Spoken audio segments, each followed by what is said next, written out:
Au titre de la réglementation communautaire, le comité a pris acte de l'adoption par le Conseil des ministres de l'Union économique de l'Afrique centrale, UEAC, des règlements communautaires ci-après. Le Code de l'aviation civile de la CEMAC, le règlement fixant les règles communes en matière de sécurité aérienne et le règlement portant organisation et fonctionnement de l'agence. Le comité a exhorté les États membres à poursuivre les diligences nécessaires pour la migration vers cette nouvelle réglementation dans les meilleurs délais. Aussi, les États devront élaborer et transmettre à la SAAC leurs plans nationaux de transition vers les dits règlements. La SAAC devront prendre les dispositions nécessaires pour assister les États dans la mise en œuvre des dits plans. Poursuivant ces travaux, le comité des ministres a adopté et régularisé la classification des inspecteurs régionaux en catégorie C2. Il a aussi adopté et régularisé la prime d'inspecteur à hauteur de 20% du salaire de base.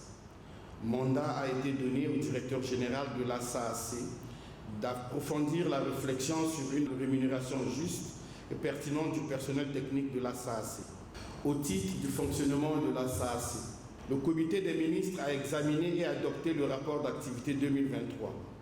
Il a aussi adopté le manuel d'organisation de la SAAC après amendement, notamment d'inclure la commission de la CEMAC dans les instances décisionnelles de l'agence. S'agissant du paiement des fonds de contrepartie de PASTACO, le comité recommande à la commission d'inscrire dans le budget du fonds FODEC 2025 un montant de 500 millions de francs CFA, conformément aux termes de référence à soumettre par la SAAC. Le comité des ministres a approuvé l'instauration de la semaine de l'aviation civile CEMAC, qui sera organisée chaque année dans un État membre de la CEMAC, conjointement avec la SAAC, suivant la rotation établie entre les États de la communauté. Le Cameroun abritera la première édition de cette semaine.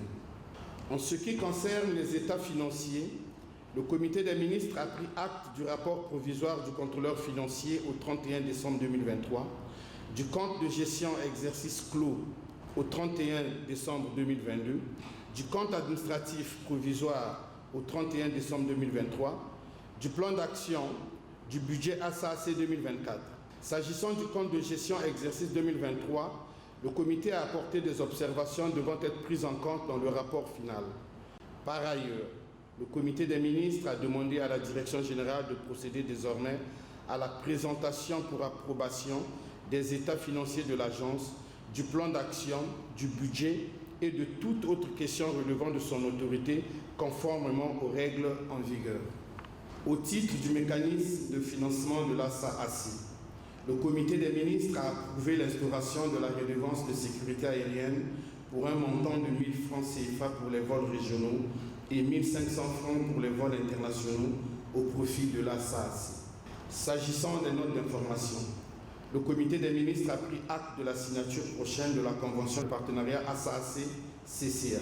Demande à la SAAC de coopérer avec les AMAC pour la mise en place d'un système réglementaire unique en zone CEMAC et recommande aux États de coordonner avec la CAFAC et la SAAC pour une meilleure planification des missions d'assistance.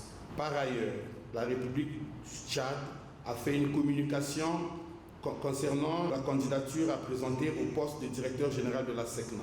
Le comité des ministres a pris acte de cette annonce.